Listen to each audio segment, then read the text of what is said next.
Presiden Prabowo Subianto telah memutuskan untuk membangun proyek tanggul laut raksasa atau Giant Seawall. Presiden Prabowo Subianto telah memutuskan untuk membangun proyek tanggul laut raksasa atau Giant Seawall di pesisir utara Pulau Jawa. Proyek Giant Seawall akan segera dikerjakan.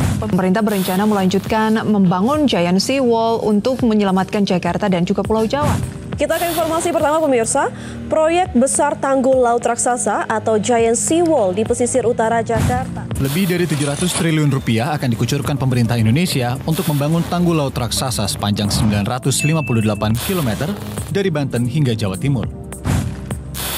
Proyek ini menyangkut jarak yang tidak pendek, kalau tidak salah sekitar 500 km. Dari Banten sampai ke Jawa Timur ke Gresik 500 km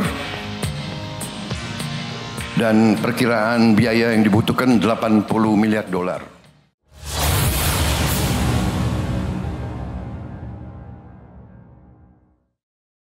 Oke Pak Sudar, kita langsung ke pokok soal. Dari Giant Seawall yang sekarang lagi hangat. Dan tulisan Anda terakhir di kolom 71 di website Scholarim itu, kenapa Anda menyebut GSW ini sebagai paradoks? Bisa dijelaskan Pak Sudar? Ya, terima kasih Ilham ya, atas kesempatan yang diberikan oleh Scholarim LP3S yang semakin hari semakin banyak diminati. Pertama, kenapa dikatakan paradoks? Ini mungkin sebagai satu hal yang kita tahu kalau teori pembangunan itu pasti arahnya adalah untuk perbaikan dan untuk kesejahteraan masyarakat. Itu menjadi tujuan. Kemudian ada latar belakangnya di sana kenapa Giant Seawall itu muncul. Giant Seawall muncul ini kan baru beberapa tahun terakhir istilah itu. Karena kalau kita tengok sejarahnya sedikit ke belakang, tahun 90-an. Karena Pak Prabowo sudah bilang kan bahwasannya proyek Giant Seawall ini sudah mulai ada dipikirkan oleh Pak Harto tahun 90-an. Tapi waktu itu proyeknya saya masih ingat disebut dengan NCICD. Apa itu? National Capital Integrated Coastal Development. Pembangunan pantai terintegrasi untuk ibu kota Jakarta. Ibu kota Jakarta aja? Sudah, ya. National Capital ibu kota Jakarta. Karena memang waktu itu sudah ada ancaman bahwasanya sering sekali banjir, dan banjir itu fenomenanya rob juga sering datang. Artinya tidak hanya banjir karena air permukaan sungai atau hujan kiriman dari Bogor, tapi juga faktor dari hilir yaitu dari laut. Kombinasi itu yang sudah dirasakan dari riset dari berbagai perguruan tinggi, termasuk juga dari JICA atau dari Belanda itu menyatakan harus ada upaya untuk mengatasi ini. Hanya kemudian dan itu fokusnya baru Jakarta. Jakarta ya. Iya. Nah, ternyata ide ini kemudian ditangkap ketika pasca reformasi sampai sekarang menjadi ide yang dikembangkan sampai Gresik. Artinya mulai dari Banten sampai Gresik akan dibuat itu seluruh Giant Seawall. Iya, artinya Jawa. kurang lebih 500 km dan kemudian makanya disebut dengan Giant Seawall untuk seluruh Jawa. Dari Banten sampai dengan Gresik, yaitu pantai utara Pulau Jawa. Karena memang sudah ancamannya itu semakin ke timur semakin nyata. Jadi fenomena ini tidak hanya di Jakarta, tapi juga terjadi di Kerawang, terjadi di Cirebon, terjadi Semarang, bahkan Kudus, Pekalongan sampai Lamongan, Gresik. Iya. Ada fakta seperti itu, sehingga makanya mungkin tidak terlalu salah kalau pemerintah merubah NCICD yang jadi hanya ibu kota menjadi suatu mengatasi fenomena tenggelamnya Pantura, pantai utara Pulau Jawa. Nah, kemudian apa saya sebut paradoks? Ini tentunya terkait dengan tadi upaya perbaikan ini seharusnya membawa perbaikan secara ekonomi, sosial maupun lingkungan. Ternyata kalau ini tidak dikaji secara mendalam, itu memang akan muncul paradoks tadi. Pertama, persoalan banjir ini tidak sekedar air berlimpah, tapi di Jakarta terutama dan Pantura umumnya itu terjadi muka air yang menaik dan muka tanah yang menurun atau disebut dengan land subsidence. Land subsidence. Menarik jadi penurunan muka tanah. Dan ini disebabkan apa? ekstraksi yang luar biasa air tanah kita, terutama di Jakarta dan kota-kota besar lain di Jawa. Karena untuk kebutuhan air baku yang terbatas. Apa itu air baku, Pak? Air baku adalah air yang dibutuhkan oleh masyarakat, baik itu rumah tangga maupun industri, yang untuk kehidupan sehari-hari. Itu yang pemerintah agak abai dalam konteks ini. Jadi kemudian jadi adalah ketika air sungainya kualitas semakin jelek, semakin banyak sedimentasi, kualitasnya menurun, dan kemudian jalan pintasnya pemerintah karena nggak kurang mampu atau kurang serius untuk menyediakan air baku yang berkualitas dan layak untuk dikonsumsi rumah tangga maupun digunakan oleh industri, maka diambillah air tanah. Itu air tanah dalam, yang itu bisa ke dalamnya di atas 100 meter, bahkan berapa kilometer ke bawah, dan itu sangat rawan untuk menurunkan muka air. Apalagi dibebani dengan bangunan-bangunan infrastruktur yang di Jakarta ini terus masih dilakukan. Jadi mempercepat itu, dan itu sangat membahayakan. Land subsidence itu. Iya, dia rata nggak selama utara itu, sampai pantai utara itu? Fenomenanya semakin rata karena pembangunan setelah Jakarta penuh, kawasan industri geser. Ya, ke Kerawang, Bekasi, kemudian ke Purwakarta, sampai kemudian Pekalongan. Dari timur ke sini. Sampai Gresik kan? Iya. Itu yang terjadi seperti itu secara umum. Iya. Terus kemudian kita Pak Prabowo bilang harus segera, ya kan? Gitu-gitu. Terus kemudian dalam tulisan Anda mungkin ada kesan bahwa ini tergesa-gesa, itu gimana komentar Anda itu, Pak? Iya, ini memang satu sisi memang situasi yang memang sudah nyata persoalannya. Sisi lain ide ini sudah muncul sejak Orde Baru dulu. Akan tapi secara sisi lain perencanaannya yang sampai dengan ketergesaan tadi, kenapa tergesa-gesa itu perencanaannya kurang matang. Karena sampai sekarang pun itu baru yang ada, setahu saya baru NCICD-nya di Jakarta saja. Sedangkan Giant Seawall sampai Gresik itu konsepnya kayak apa? Itu yang belum clear. Apalagi di idenya. Setiap konstruksi besar harus ada detail engineer desain. Desain engineer yang detail. Satu. Yang kedua kaitan dengan kajian lingkungan hidup strategisnya. KLHS-nya. Apalagi AMDAL-nya.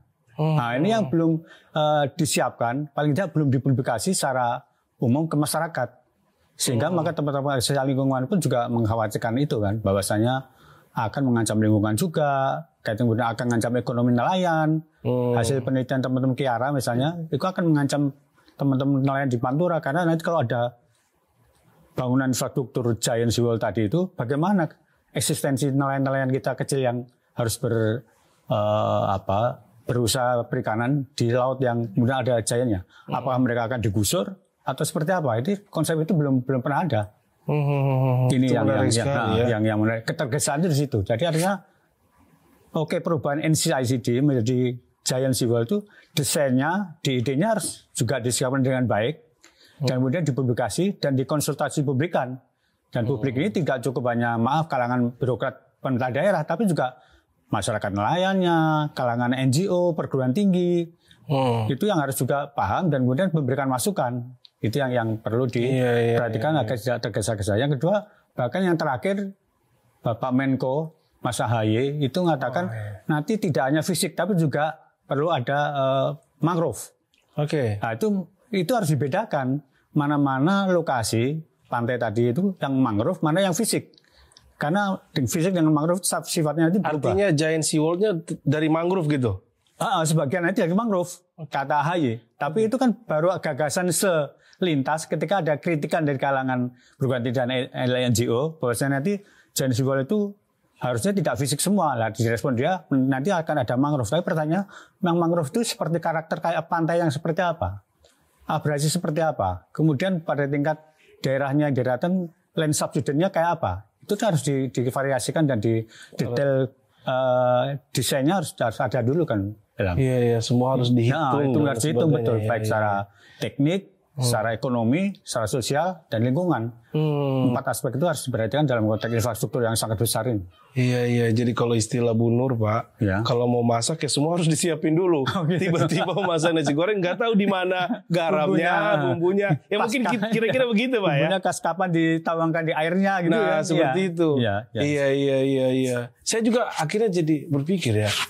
Apakah nggak mengganggu transportasi? Kalau nelayan kalau transportasi dan sebagainya menurut Bapak gimana? Kan kita pasti punya transportasi laut keluar gitu misalnya. Itu gimana? Ya itu makanya kaitannya dengan nanti keberadaan pelabuhan. Ya itu. Ya kan kalau kemudian itu kaitan dengan ekspor impor kita itu harus juga disiapkan kan bentuknya kayak apa pengaturan. Mungkin kalau di Jakarta mungkin sudah ada konsep, saya pernah lihat di Bappenas itu NCICD-nya itu bahkan lengkap. Tapi pertanyaannya apakah konsep desain yang ada NCICD itu akan penerapannya kayak apa dengan konsepnya JSW tadi itu?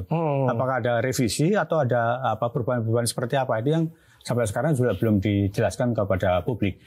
Ini yang menjadi persoalan. Yang kedua, kalau transportasi darat mungkin masih bisa diatur lah ya.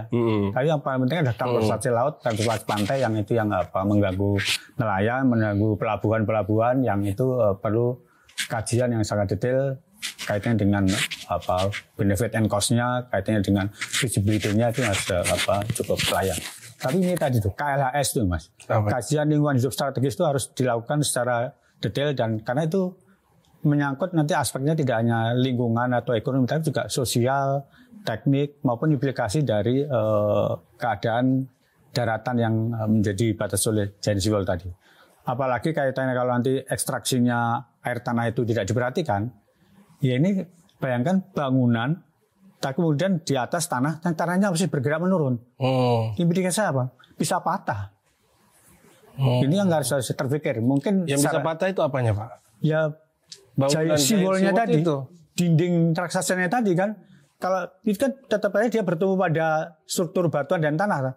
Tapi kalau air tanahnya tetap disedot, gila-gilaan, apalagi apartemen yang di lantainya udah 30, 40, di dalamnya beberapa rumah tangga itu kan semuanya pakai air tanah itu.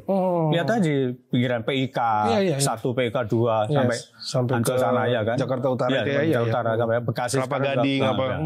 Ini yang ya itu yang harus dipikirkan betul. Jangan sampai udah membangun triliunan bahkan rencananya 1.300 triliun. Kemudian ternyata implikasi tekniknya pun juga lemah dan jadi kerusakan berikutnya dan itu artinya kan secara ekonomi juga bisa gagal. Nah, harusnya lifetime-nya bisa sampai 100 tahun, nyata mungkin 30 tahun udah rusak.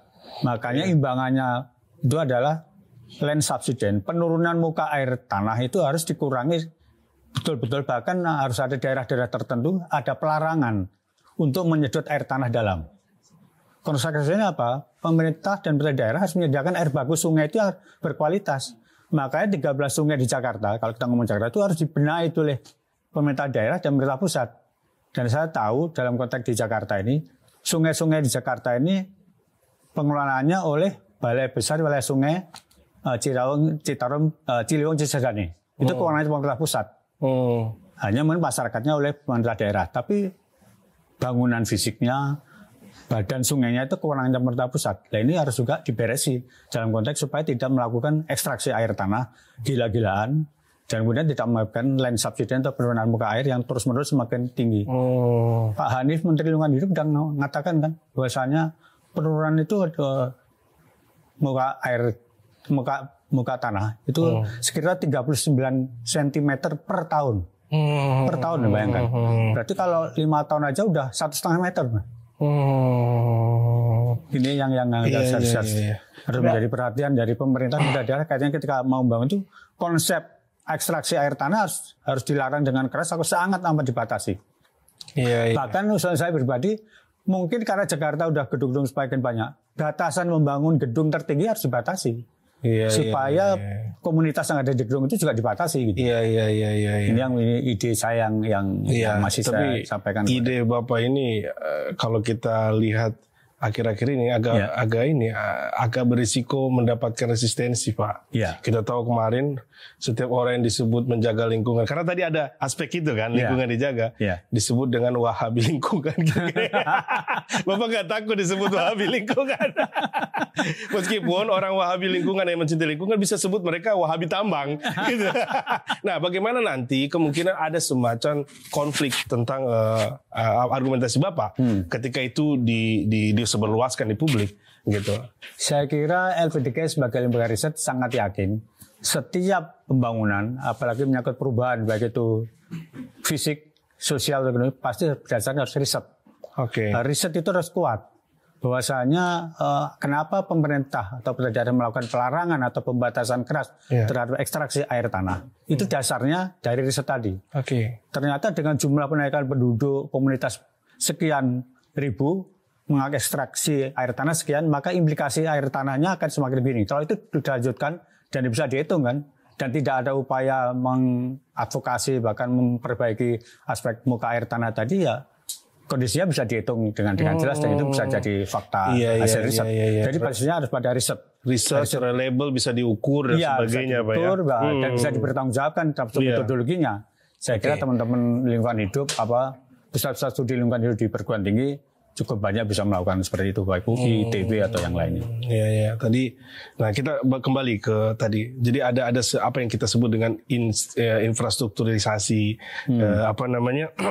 masalah kira-kira begitu. Bagaimana apa yang bisa Anda jelaskan tentang infrastrukturisasi masalah itu?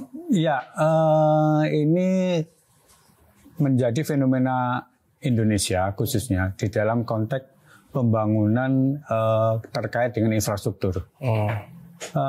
Setelah seringkali yang saya perhatikan masalah, termasuk kaitan dengan masalah di sumber daya air, masalah di pada juga hutan, itu ketika ada persoalan itu seringkali pendekatan fisik itu lebih diprioritaskan, lebih dikerjakan oleh pemerintah. Dengan alasan mungkin memang lebih gampang dilakukan dibandingkan dengan pendekatan sifatnya sosial maupun sifatnya morfologi ya, pada aspek lingkungannya. Di sana kalau pendekatan fisik itu agak mengabaikan manusia dan kemudian fisik ditangani, tapi implikasi sosialnya, ekonominya, lingkungannya seringkali agak diabaikan. Dan ini yang terjadi seperti itu. Dan itu fenomena ini memang muncul ketika sejak awal Orde Baru itu pendekatan physical approach itu lebih diprioritaskan dibandingkan dengan pendekatan seperti pada prosperity approach, yang socio-technical approach itu yang harusnya didorong.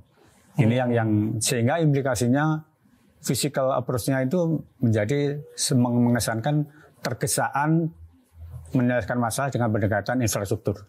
Dan itu mungkin yaitu pemahaman atau mazhabnya teman-teman yang bekerja di infrastruktur ya, terutama teman-teman yang di bidang infrastruktur KPU-an, itu yang bisa harus menjadi kesadaran baru.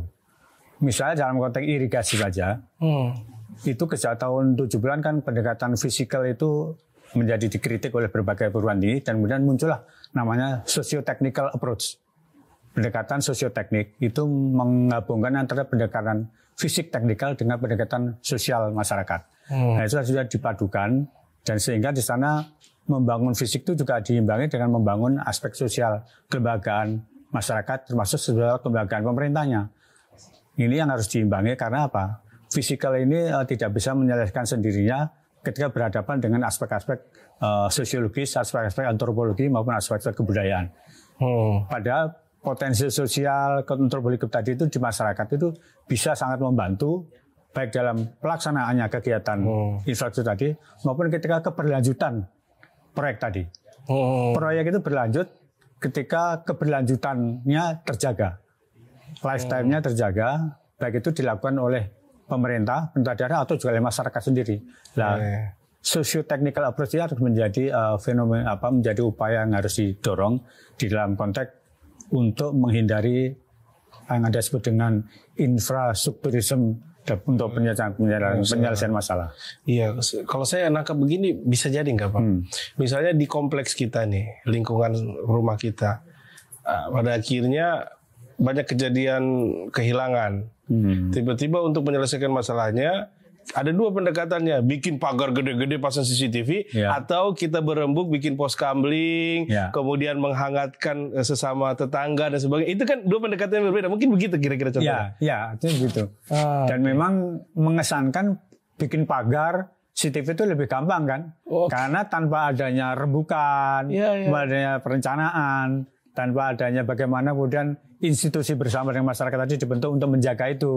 Artinya kan prosesnya lebih cepat kalau bangun fisik dibandingkan dengan membangun institusi masyarakatnya dan institusi pemerintahnya untuk lebih baik lagi.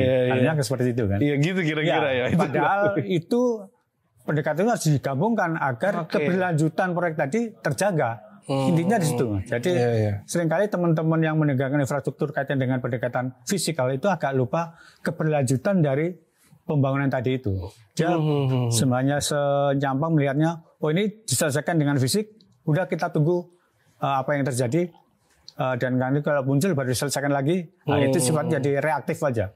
Kalau kita berpikir sosio-teknikal tadi bisa sustainability-nya bisa dijaga, dan saya yakin itu bisa lebih panjang dan lebih bermanfaat jangka panjang. Oke, kita ke bagian terakhir nih Pak Sudar. Ya. Mungkin Pak Prabowo juga dengar ini. Nah, Pak Prabowo bilang segera, kira-kira apa closing statement Pak Sudar tentang GSW ini yang ditujukan untuk Pak Prabowo, kira-kira apa? Ya. Pengen ngomong apa ke Pak Prabowo? Silakan Pak Sudar. Ya, saya kira yang terhormat Bapak Presiden Pak Prabowo yang telah dipilih oleh rakyat dengan begitu semangat, dan Bapak semangati juga dengan merespon ingin segera membangun Giant Seawall.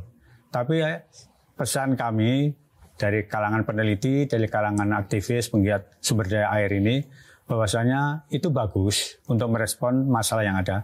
Tetapi jangan terjebak pada ketergesaan waktu saja. Tapi tolong siapkan desain engineer detail engineer desainnya itu disiapkan secara lebih matang. Yang kedua, tolong juga ada semacam konsultasi publik kepada kalangan perguruan tinggi, ke kalangan NGO, pada masyarakat yang mungkin jadi korban, kalangan nelayan, itu untuk disampaikan juga, dikonsultasikan. Dan terutama juga terkait dengan kira-kira masyarakat yang akan menjadi korban. Itu penting sekali. Pasti dalam konteks pembangunan fisik ada yang dikorbankan, walaupun pengorbanan itu bermanfaat yang luas. Tapi orang yang terkorban tadi harus ada pendekatan khusus, ada dialog khusus untuk mereka. GSW tentunya tidak ditolak, tetapi harus diterapkan dengan jangan mengesankan tergesa-gesa dan terburu-buru untuk menyelesaikan hanya physical, technical aja yang diprioritaskan. Tapi tolong diperhatikan juga sosial, ekonomi lingkungannya, termasuk masyarakatnya. Oke, gitu. Terima kasih Pak Sudar. Ya. Teman-teman scholar, mungkin ini akhir perjumpaan kita. Kata kunci terakhir mungkin adalah GSW bukan ditolak, tapi ojo ke susu. Kira-kira begitu Pak Sudar. Terima kasih. Berikan komentar dan jangan lupa like, subscribe, dan share video ini jika bermanfaat buat kalian semua. Wassalamualaikum warahmatullahi wabarakatuh. Waalaikumsalam warahmatullahi wabarakatuh.